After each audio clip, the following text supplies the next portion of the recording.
All right, today I want to answer a complicated question. Should you have to change for your partner? And the answer is no. Please don't change for your partner, because when you change for your partner, the change is usually just temporary because you weren't the one you were doing it for. The truth is, you need to change for you. My entire channel is about accountability and self-reflection, and both of us owning up to what we believe a healthy, safe relationship should consist of, and then working towards those goals. If you can't agree on what a relationship requires to survive, then I hate to break it to you, but closeness and connection won't be in your future. In his book, The Meaning of Marriage, Tim Keller says one of the greatest expressions of love is the willingness to change attitudes and behaviors in yourself that trouble or hurt your spouse. The problem is, most of us aren't even willing to sit down and have those hard conversations where we go over what troubles and hurts you.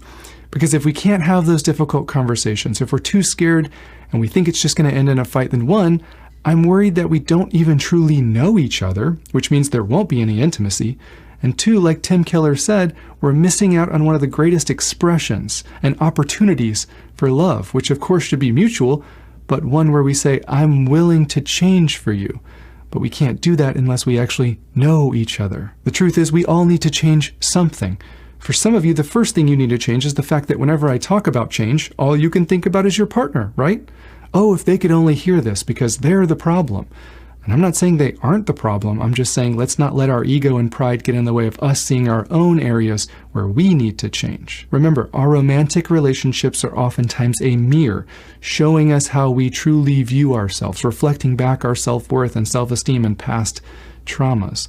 Sometimes it's easier to blame them instead of realizing that we are the common denominator in all of our unhealthy relationships. That doesn't mean we deserve to be mistreated. It simply means let's lead with self-reflection instead of blame. But back to the point, we all need to change. So here's a quick and easy list in no particular order of everything I think you need to change or work on in order to have a mutually satisfying relationship with your partner. First, are you capable of having those safe conflicts and hard discussions that we talked about earlier? Relationships don't need to be all that hard. They need safety, trust, and mutual respect. Because we're all going to unintentionally hurt each other. It's going to happen. The only thing that separates failed relationships from successful ones is how they navigated that dynamic, from conflict back towards closeness and repair. So when you're hurt, when you have a complaint or a desire to be loved in a new way, which is completely understandable, don't come at your partner aggressively or criticize or shame them.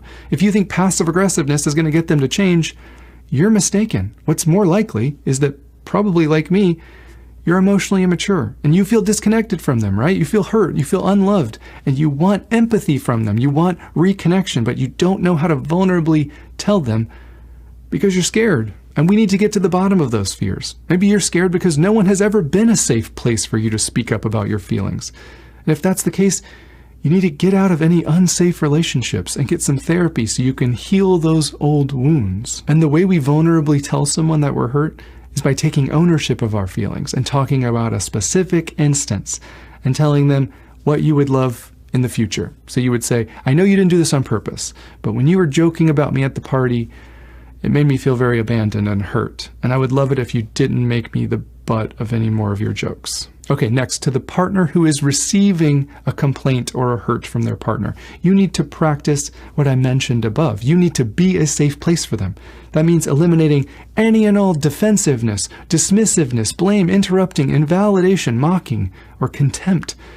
That is also examples of being immature, and it only leads to your partner feeling unheard and unloved. That doesn't mean I'm saying sit there and be verbally attacked. You should absolutely have boundaries around that.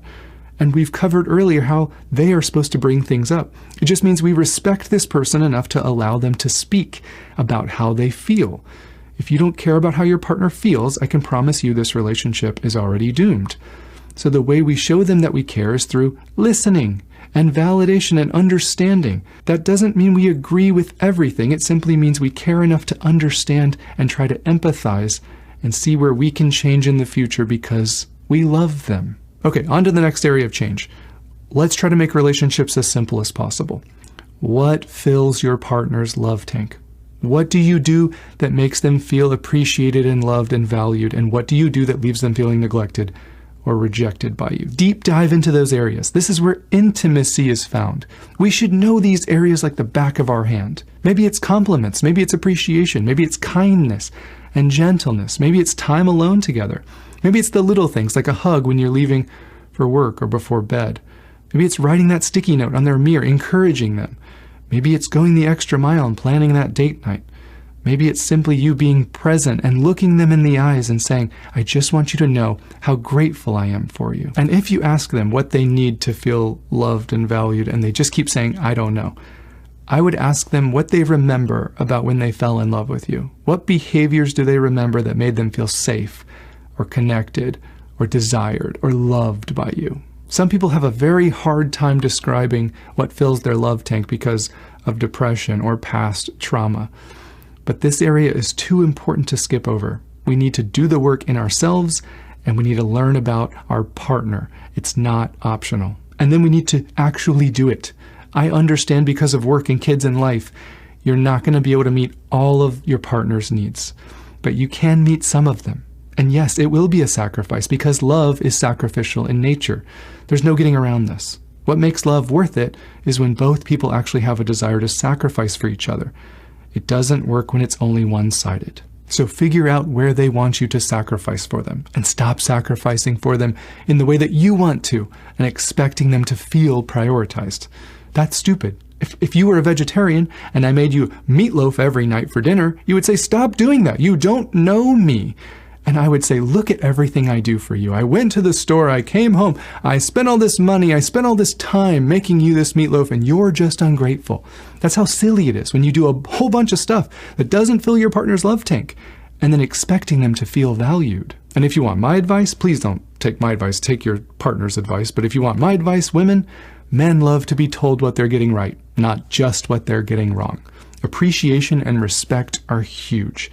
If he gets lost while driving, sure, you could say, you're so bad at directions. Or you could just say, don't worry about it, babe. You got this. You've never not gotten me home before. Also, a lot of men love autonomy. They get real nervous about the walls closing in on their relationship, right? And while I would tell them that they need to be very careful with that, that might just be the way that they're wired, and that's okay. The irony is, the more you try to take away their autonomy, the more they will run away. But the more freedom you give them, the more comfortable they are being close to you. Now, that does not mean in any capacity that I'm saying that you should tolerate them neglecting you or abandoning your needs because they need to go play golf or hunt for the third day in a row. Because as we've stated earlier, they should care about how you feel loved and valued, and being present is a big deal. And if you're dating anyone, we should have the courage and confidence and assertiveness to be able to say, this current dynamic isn't working for me. I want you to be able to hunt and fish or golf however much you want. I'm just saying, for me personally, I need someone who's more physically or emotionally present. All right, moving on. I think a lot of men would agree that it feels great to feel desired by your partner. So flirt with him. Tell him that he's sexy when he's fixing that cabinet. Tell him something you desire about him. And if you guys are in a bad spot and you have no desire for him, that's normal and natural, but tell him you want to have sexual intimacy. You just need to speak with a counselor with him because there is some healing and trust rebuilding that needs to take place first. But you're confident that you guys can get through this together. Okay, on to the men. You got to listen fast because I can't make this too long. She is your equal. There is no power imbalance in this relationship. She deserves the same respect that you do. You're all about protection, and yet as men, we can be the most unsafe person in her life. If you truly value her, then that means you do not want her to feel unsafe. That means you don't see yourself as more valuable. And integrity means never being aggressive or threatening with your body or words. And speaking really quick on power, Dr. John Gottman did a study, and he concluded that when a man refuses to accept the influence of his partner because he defaults to his own pride and power of, I know what's best, when he doesn't allow his decision-making to be affected by her, there's an 81% chance that relationship, quote unquote, implodes. And listen, I get it. There's a chance that you were never taught about validation or empathy or connection or closeness. And I don't mean to be rude, but you need to learn about those because that's what any relationship needs to survive. And part of the reason, just part of the reason you're having problems now is not because she's too needy and she doesn't accept you. It's because she's needing some legitimate things out of this relationship, things like intimacy and emotional safety, and you're not providing those, and that needs to change. Next, make sure she knows beyond a shadow of a doubt that you value her more than you value sex with her, because she knows the only reason you're being sweet is because you want to get some.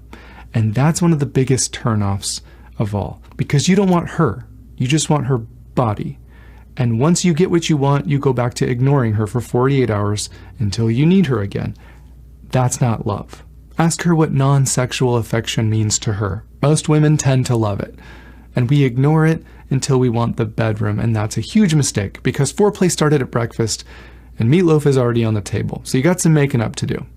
Touch her, kiss her, hug her, and do it purposefully without pushing or expecting for anything more. That's what makes her feel like you love her and not just her body. Make sure you're paying attention to the invisible labor that goes on to maintain this home. Regardless of whether she works or doesn't, on average, women take on more of the mental load than men. And one of the best things we can do to build trust is to learn about how you can take some of that off of her shoulders so she doesn't feel ignored or abandoned. Initiate those conversations. Go through the schedule and ask her to be honest about what areas lead to her feeling neglected, and then step up and take on those tasks without having to be asked. Initiate conversations about conflict. Tell her you want to be a safe place for her. Talk about what the optimal conflict would look like. Go through a fake fight and how it would start and how each person would react and respond, and then figure out a way to make that reality. Because when a real fight happens, you're going to be so emotionally charged, you're going to forget about all this stuff. So write it down, make a plan, and then practice it. That's what leads to closeness and connection and repair. All right, I'm really sorry for this interruption. Unfortunately, for some reason, something went wrong with the audio at this point in the video, and I didn't even realize until I was editing a week later. So I'm just going to refilm a portion of this.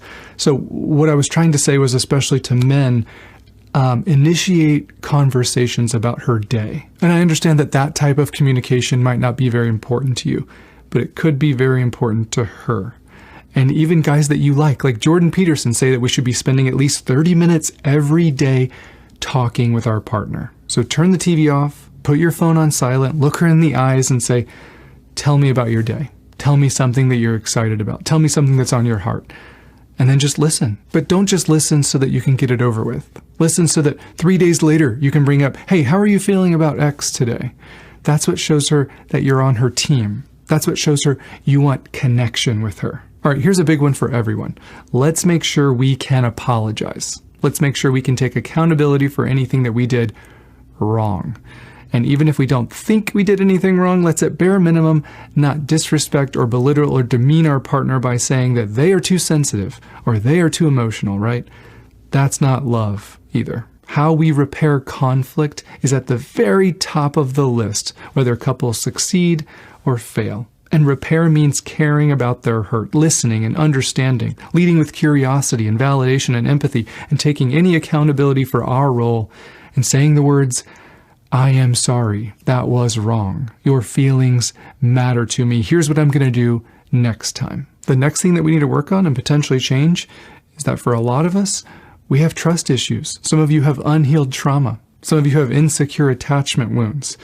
Some of us can either not set or enforce a boundary to save our life, or others refuse to care about or respect our partner's boundaries. And that's a problem because trust is the backbone of our relationships. It has no foundation or structure without trust, and yet we can all unintentionally chip away at that in our relationships, with the way we speak to them, with the way we ignore them, with our unintentional self-centeredness, or even by abandoning ourselves in order to please them. None of it builds trust or actual closeness with them, because that takes actual honesty and vulnerability and mutual respect, and the ability to advocate for our needs, and also the ability to anticipate our partner's needs because we care about them and we love them. At the end of the day, we have to change something in order to be the best partner that we can be. And when we change in a healthy way, it always changes our relationship. The sad part is it might change it for the worse, because when you start setting healthy boundaries and they reject them, it shows you that they were never capable or interested in loving you the way that you deserve to be loved. They were only interested in power or selfishness or control, and that's not a mutually respectful relationship. But it could also change things for the better, because when you start being honest, when you start being vulnerable, when you realize, you know what, I'm not going to be afraid anymore. I'm terrified of losing partners who essentially neglect me, and I'm not going to do that anymore. I'm going to show up as who I am. This is what I need, and I don't believe I'm asking for too much. Yes, that will weed out the crowd. You will diminish your options. But those weren't people who were actually interested in loving you anyways. So be the change you want to see in this relationship. Have the hard conversations. Focus on safety and building trust and diving deep into what intimacy actually looks like and feels like. Get accountable on your defensiveness and speaking with kindness and gentleness. Work on your side of the street first, because one of the greatest expressions of love is the willingness to change.